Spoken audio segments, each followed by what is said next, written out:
Until Dawn is the latest live-action video game adaptation from Sony. We follow a group of friends who set out into the middle of nowhere to locate one of their friends' missing sister, but instead they find themselves trapped in a house where it'll continue to loop every time they die, getting attacked by a different thing every night until they can figure out how to survive until dawn. And that's all. Putting without any spoilers to you guys, this will be a spoiler-free review. All right, let's talk about this one. So like I said, Until Dawn is the latest live-action video game adaptation. The movie and the game share the same name, but story-wise and even elements of the film aren't exactly alike. This caused a lot of controversy when fans of the video game saw the first trailer and realized, this is nothing like what happens in the game. The game is more of an interactive survival horror game where the decisions you make then determine who lives, who dies, and if you decide to ever play the game again, making different decisions will give you different outcomes. Knowing that about the game, whenever I heard director David F Sandberg was on board, and this is how they wanted to pay homage to the game, doing the Groundhog style of looping over and over, thus letting the characters make different decisions that either let them live or die, I was like, you know what? I'm open-minded. I know a lot of people hate this, but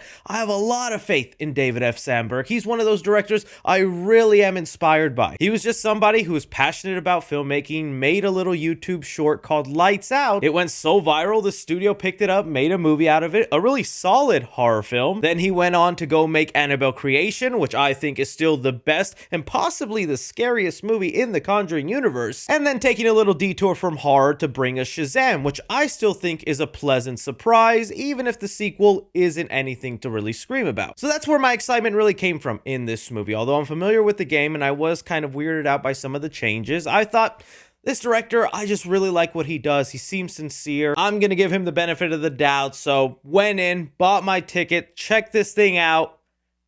This unfortunately was a bit of a letdown for me. I'm gonna get into the good, then I'm gonna get off to the bad. I think the knee-jerk reaction a lot of fans are gonna have of the video game is be like, oh, see, they should have just adapted the game. But even if the movie was not looking to be exactly like the game, I still thought the premise they had in mind sounded awesome. The fact that you have these characters isolated in one location, they die every night, but every time they reset, they are attacked by a different horror genre, whether slasher, supernatural, or something more in the realm of a creature feature. And I'm like, that could just be awesome in itself. And you could see that this movie actually does try to pay homage and be a love letter to horror in general. It taps on all those different sub-horror genres, and there's even moments where it pays homage to the found footage genre. So it's a movie that tries to mesh in all those moments together and kind of give you the best of all the worlds in horror, and I kind of respect that. I think David F Sandberg also brings in a lot of his creative eye when it comes to horror. It definitely has a lot of standout moments,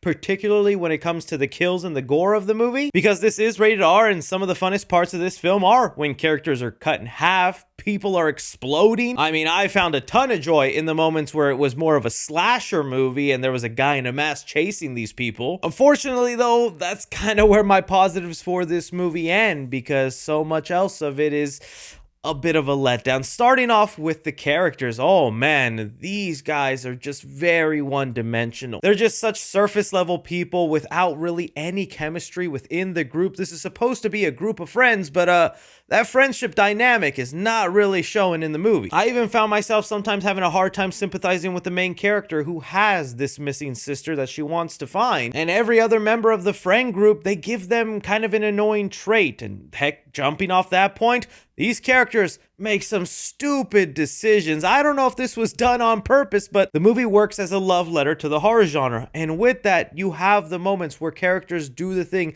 that put them in the dumbest position, whether avoiding basic warnings like, hey, don't let that spiritual thing in the door. Oh, okay, you did it. Don't separate from the group. And I kid you not, 3 different times characters run off into the woods, trip and fall on a random branch. And see, really, that's where my biggest disappointment with this director, David F Sandberg, because the thing I love and sometimes I really enjoy about these directors who actually make it from like YouTube to going into the studio system is that they're film fans themselves. They see all these cliches, things that have been done dozens of times in movies, and they bring their own refreshing ideas. And I thought David F Sandberg for sure showed that with Lights Out, Annabelle Creation, Rocka Brothers with Talk to Me. Very excited for their next picture. But sadly, a lot of that refreshing stuff that I thought David F Sandberg started with, he's reverting back to like studio cliches and just random little jump scares where the music gets really loud and it's a cheap scare. There was enough cliches in there where I was like, oh man, this is starting to feel very formulaic and so been there, done that. And again, this is me just reviewing the movie as someone who's separating the connection to the video game. If I start looking at it as a fan of the game itself, comparing and contrasting,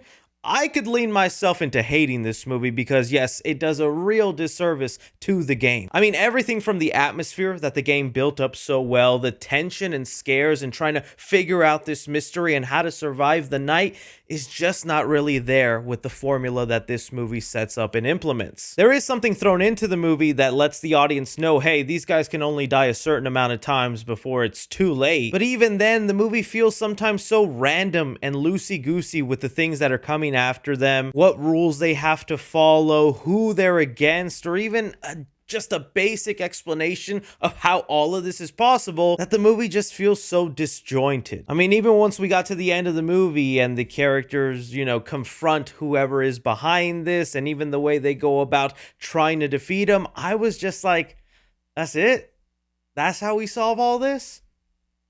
Okay, sure. I think the game had much better world building and story ideas involving the Wendigos, when here in the movie, they just feel like generic creatures. So yeah, the disappointment as looking at it as a fan of the game is much worse, but even just separating yourself, and if someone's like, oh, Chris, I don't care about the game, I just want to see a fun movie, then looking at it from that lens, then it's just decent. It has a couple of standout moments. It's the kind of thing where if you don't watch very many horror movies, if you actually just get enjoyment out of a horror film doing the bare minimum of some blood here and there, a jump scare here and there, a storyline that isn't too complicated to follow, well then yeah, you're probably going to be okay watching this one. But even when it's all said and done, I don't think it's a movie that you'll find all that memorable. And I mean, the movie even ends with trying to tease the next story, and I doubt we'll go there. And if we do, with the rules and the world that we've set up right now, I'm not intrigued to jump back into this. Not completely losing hope on director David F Sandberg, because like I said, those standout moments he had in here still make me want to look forward to whatever he does next in the horror genre, but I will admit I think this right now is my least favorite in his filmography. So when it comes to Until Dawn, I'm gonna give Action 2.5 stars. Once the time loop stuff starts going, the movie just really picks up and it's interesting for about 15 minutes, and then it just gets so repetitive and dull. Comedy in the movie, I'll give 2 stars too. It's not particularly a funny film. In fact, there's even a couple of moments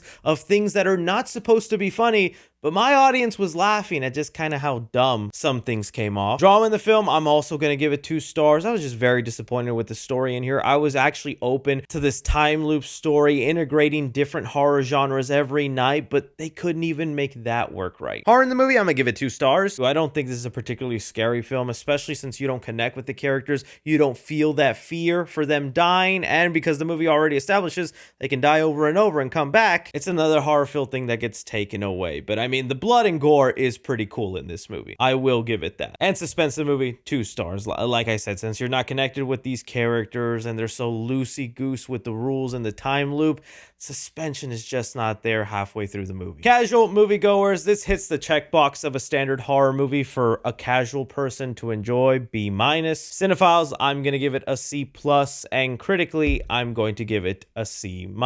Until Dawn isn't a train wreck of a horror movie, but it is a letdown for me as someone who really respects this director, so I'd recommend you wait to stream or rent it at home. That'll do, Donkey. That'll do. Again, that's just my opinion on the movie, guys. I'm really going to be curious to hear from you, whether you're a fan of the game or you're not a fan of the game. How did you feel about the film? Anything, everything, be sure and like, subscribe, follow me on Twitter at 3C Films or on TikTok at 3C Films. But as always, I'm Chris. Take care.